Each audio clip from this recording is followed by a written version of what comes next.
What's poppin', y'all? We still haven't gotten the official numbers, but it's looking spooky, in his own words, when it comes to DDG's album sales. But this is actually a great thing, and we're going to get into it and the brilliance of DDG as a content creator, as well as a rapper. So DDG started all of this by creating this album called Blame the Chat. He did it over 7 days on stream while he was doing his Subathon. A Subathon is when a streamer is live streaming, and then people can extend the amount of hours. There's a countdown timer, and you can extend the timer based on how much how many subs. Like a sub will be like maybe 1 minute, 2 minutes, 5 minutes, depending on the creator. And I believe donations also extended as well. So DDG was doing this in real time, and he had people like DaBaby coming out there. He had people like Shabuzi showing up. He had people like Bia. It was incredible content, and it was very, very progressive. I wouldn't say original because, and I will give him credit, like Tory Lanez, of course, he did this first. He made an album on IG Live, but DDG mixed it up and brought people in to like the full-on live stream experience. If Tory was free, I think he would have done this way ahead of time as well. But we got to give DDG credit there, and we can't take away credit from Tory Lanez. But this whole thing about DDG Sales, who, keep in mind, DDG, I believe he's signed to Atlantic Records.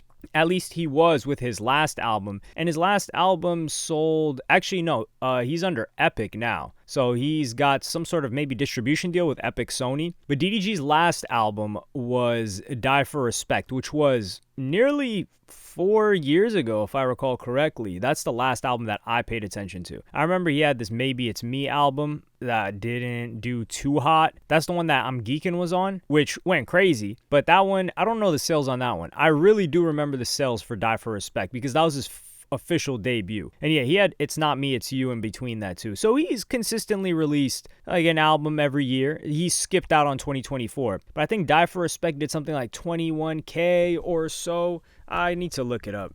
Yeah, it was 12.5K sales first week for Die for Respect, which was his first album, and that one had songs on it that did a lot of numbers. He had Moonwalking in Calabasas on that joint, and that one picked up a little bit later. But for his last album, right, Maybe It's Me, that did around 11K first week. Academics reported that. So this is 12.5K, 11K, that's around the realm of what DDG usually sells. But with this album, people feel like, yo, he got new life as a content creator. He's more lit than ever. He had 50,000 subs at a certain point in time. And then he goes on to say that he was going to sell 400 copies. And let me just play the clip for you guys. Currently on pace to sell 400 copies first week. It's looking spooky for us, y'all. How many copies? Are you supposed to about 20? Wait. What's your goal to sell? 20. 19,600 away. Got three. There's no way. So this is where it all starts. And this is so brilliant because following this up, he hops on Zia's stream via call. And he talks about what his sales were going to be midweek. Keep in mind, this is after the Blame the Chat album is released. So DDG talks about he's going to sell 200, and then he gets on the phone with Zias and Bilu, who were reacting to his album, and a homie of theirs, I don't know the guy's name. And then this is also getting posted all over social media. So this is the reaction from Zias and Bilu when they hear his sales. Well, what you think first week? What you thinking? I was just explaining in the chat like that. The first week don't matter. It's more so like the third, like the fourth, fifth week that really matter.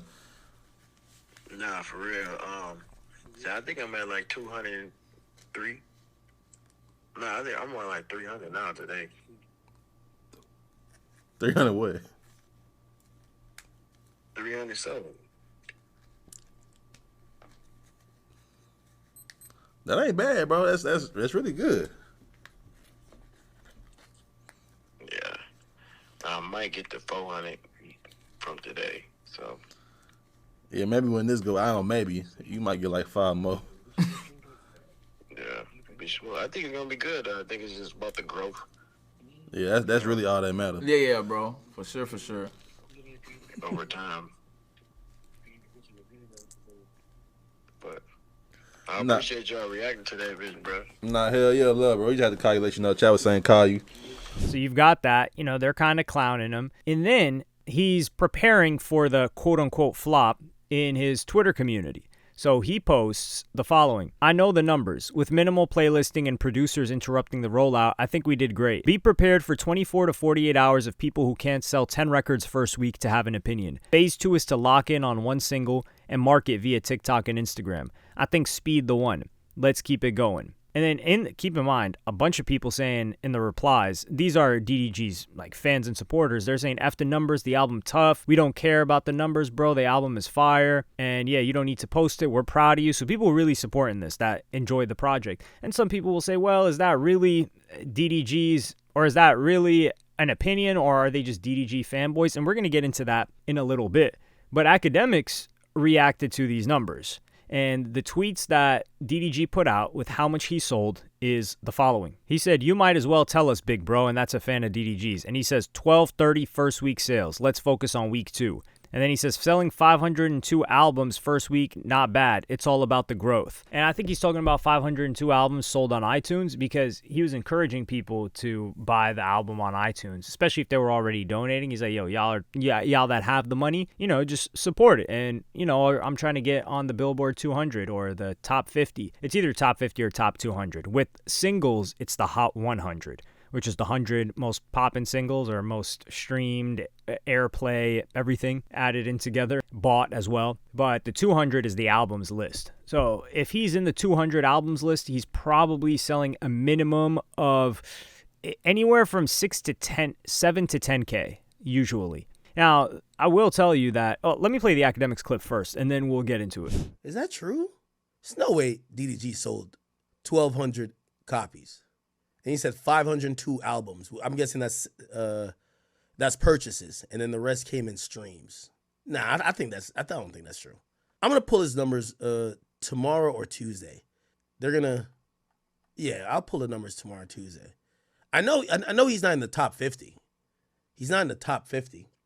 DDG's initial goal that he was shooting for was 20K, which would be nearly double any album that he's released in the past when he was more focused as an artist too. And he even did a promo run for this album as well. So he went on The Breakfast Club and they had this conversation and asked him about when he wanted to be an artist instead of a content creator. And then he had this to say. But I remember reading somewhere where you said you wanted to be seen as more than just a YouTuber though. Yeah, that changed. I don't really give a f. I used to be like that, like, man, I don't want to be seen as no YouTuber. I just want to rap. But I'm like, man, I got something they ain't got. Yeah. You know? Yeah. Sometimes you got to go through those thoughts, trials, and tribulations to realize you got something good, you know? But what pays you more? The YouTube and the streaming? Streaming. Hands down. Not even a thought. The rap is just a hobby at this point. I rap for passion. You feel me? Nah, the money come in, I might get a show.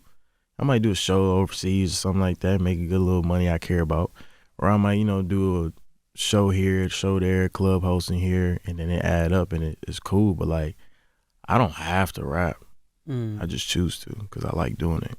I think this is showing a lot of maturity, and I've even experienced this myself in life in different matters, where DDG at one point, he was a content creator, YouTuber, and he was getting so many views, and that got him popping as an artist. It helped him cross over because he had such a strong fan base in the vlogs, and then there was a period of time where he said, like, yo, I want to focus on just being an artist because I feel like this is holding me back, the perception of it. I want to just be perceived as a rapper. And he stopped, and it worked. To a degree, it did work. And at that time, we have to give him credit. It was seen as, like, there was a transition in generations. And in that transitionary period where DDG stopped making content, it was seen as corny and lame and doing too much to be perceived as an actual rapper and doing content at the same time, which is changing rapidly. It has already changed, especially for the younger generation. Let's say age 10 to 17, 18. They grew up on streams. Like, just think about it. If someone's 18 now, 5 years ago or 4 or 5 years ago, they were watching Aiden Ross. They were 13 years old. And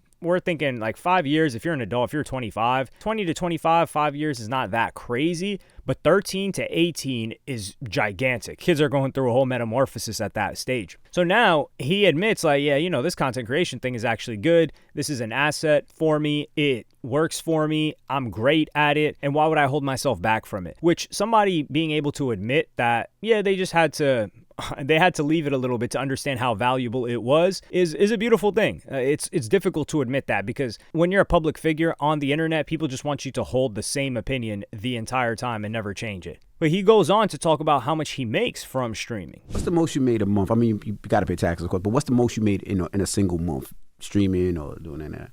The most? Mm-hmm. I don't want to give you a number. 6 figures? Yeah. 7 figures? Nah, not 7 yet. Close. I can get there though. And they were a bit shocked. I think DDG's making more than just 100,000. He's probably making anywhere from 2 to 350, maybe 4 on the highest end that he's ever made in a month. But that is a good sum of money, depending on how much. I don't know how much he's paying in expenses for other things. But then you've got, let's say, the quality of the album, right? And this is where like Zias and B. Lou come in and they give their thoughts on the album. And I ain't gonna lie, it's shout out DDG too. It's very rare. It's been when the last time you heard a full album? We not done, but like heard an album where it was more than 7 songs on that was actually like good. Like you know, not like you say. Besides the main single. Besides the main, because it'd be like nowadays it'd be like two singles and 3, like 4, maybe. a bunch of throwaways. You know what I'm saying? You like facts, bro. You spitting facts. You better hope one get picked up by TikTok or it Right. might just be 2. Exactly. So like, it'd be clear to me when niggas like hate when it's like click, because I'm like, bro, ain't no way. Ain't no way. You listen to this and be like, it's trash. Because I say 9 out of 11, but it's definitely 6 on there I'll play over and over. Yeah. So they said it was great. I will admit that I listened to maybe 5 or 6 tracks on the album. I enjoyed them. Now, the Speed song that he's saying he's going to try to work as the single, it is the most streamed song that wasn't already out. Like, for example, Motion with DaBaby, I thought was tough. That one's almost at 4 million. It was already out. But Speed is the most streamed by far of the songs that released with the album. And he had Pink Dreads on here too. Also, DDG, he just capped about the album sales. So, for example, I don't think Zias and them would be saying that this album was great if they didn't think it was great. And I think DDG is able to handle criticism in that way. But what I said was brilliant, which is what we're going to cover for the rest of the video, is that this guy faked the flop. The real sales of DDG is at least, I calculated the numbers, and this is a conservative estimate, so I'm lowballing. He did at least 4,000. So 4,000, he's saying he did 1,000. So that's 4 times more than he really did. He potentially, I think 10K is the highest maybe he did, but if he did 10K, that means he did it on his own, and it wasn't really with any assistance from Epic Records and Sony. He did this all himself. And I put out this tweet where I feel like a lot of people aren't even talking about how brilliant this marketing campaign DDG did solo was. So I tweeted, DDG is the first rapper to ever fake a flop. Drop an album that most people didn't hear about. The majority of people didn't know that he dropped an album, especially like regular hip-hop listeners that aren't tuned into his stream whatsoever. His stream knew. And that's perhaps, let's say, 500,000. No. Let's say, if we're being conservative, let's say 30,000 viewers are cycling. Let's say he's averaging 10,000 or under. Then 30,000 unique viewers are viewing DDG's stream throughout a live stream. Let's say 6 hours, however long he streams. So those people know he dropped an album, but that's just 30,000 people, which in the era of streaming is nothing. If it was in the era of buying albums, that's a lot. You could sell 15,000 the first week if half of the people buy the project. And then he says that he's on pace to sell 250 copies first week, which is the first video clip that I played in this video. And when he does that not only twofold, it incentivizes his audience to buy the album and continue streaming it. They're like, yo, we're not going to let our man's DDG fall off or sell this low. So it increases his sales. It gets people to clip him for free, because you post something like this, DDG has a large hate base, or people, I would say not a hate base, but people that want to clown him. And they're going to clown him in the first 2 days he put this out of the tracking week.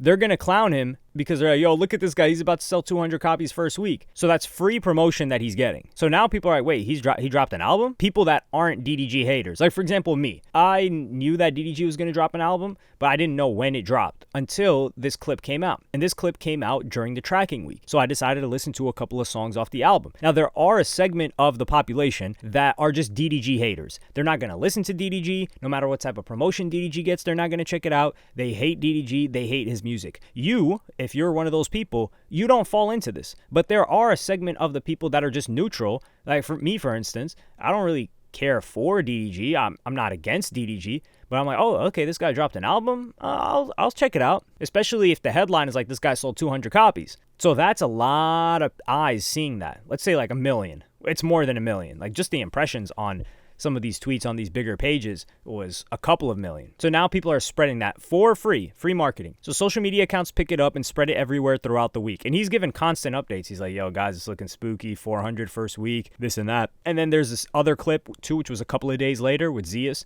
And that clip was spreading around. So it's Zeus and Bilu, and then those guys are already getting clipped. And he's talking about his sales on there, and they're laughing. That's getting spread around. More people are seeing that he dropped an album.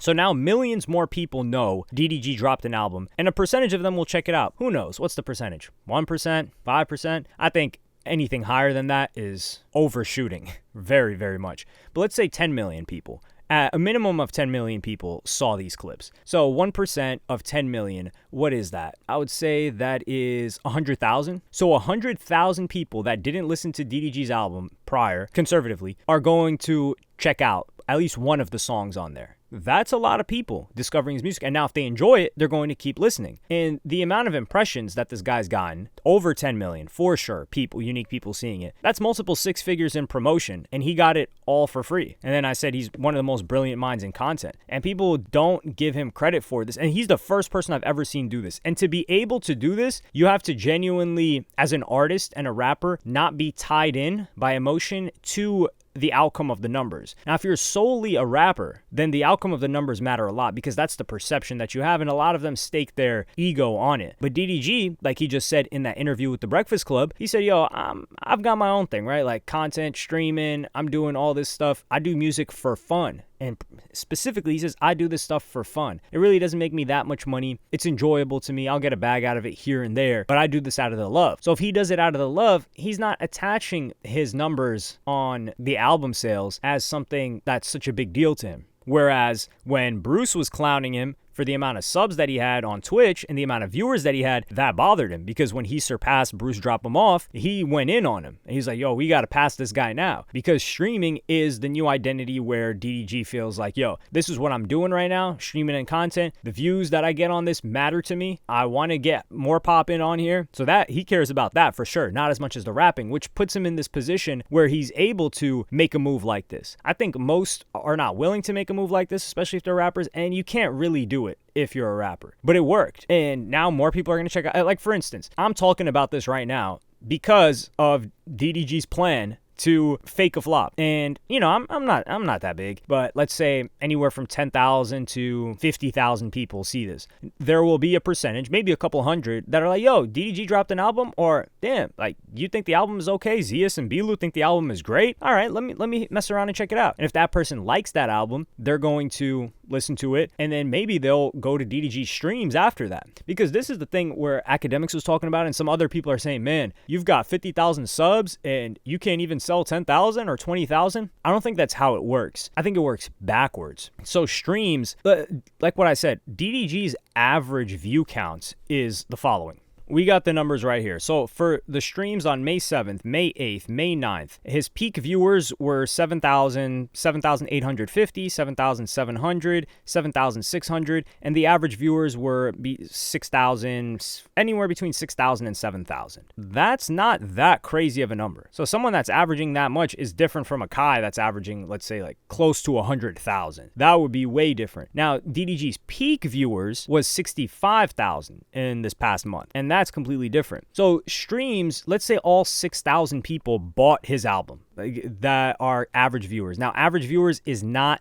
all of the viewers that came through. So all of the viewers that came through might be 15,000 because some people come in, watch for 5 minutes, leave. Someone else comes in, leaves. Someone comes in and is watching the whole time. So that's why average viewers and like total viewers in that, I think the stat is only available to DDG. With that being said, even if all those people bought it, he would still sell like 6K first week. And that's without streaming it. If everyone streams it, streams are worth so little. Like it's 1,500 streams on an album for one album sale. That is a lot of streams that you have to accumulate in a single week. That's why a lot of these albums are carried by a hit single. Like if you see an album constantly on the charts, it's probably got a hit single. And if it doesn't, that's impressive because people really mess with the album at that point. And for those people that are wondering where I got the stats, it's at twitchmetrics.net. You can check out stats on there. It's a pretty dope site. I don't know if there's another one. I forgot. There was another one that was like Purple website. I used to check it out a couple of years ago. So it's impressive what he was able to do. And the thing is, musicians are better able to transition into streamers than a streamer is into a musician. Like for instance, and this is where I believe it's so beautiful, because famous artists, music artists, rappers, they're streaming now and they don't get more than a couple hundred viewers and they're famous.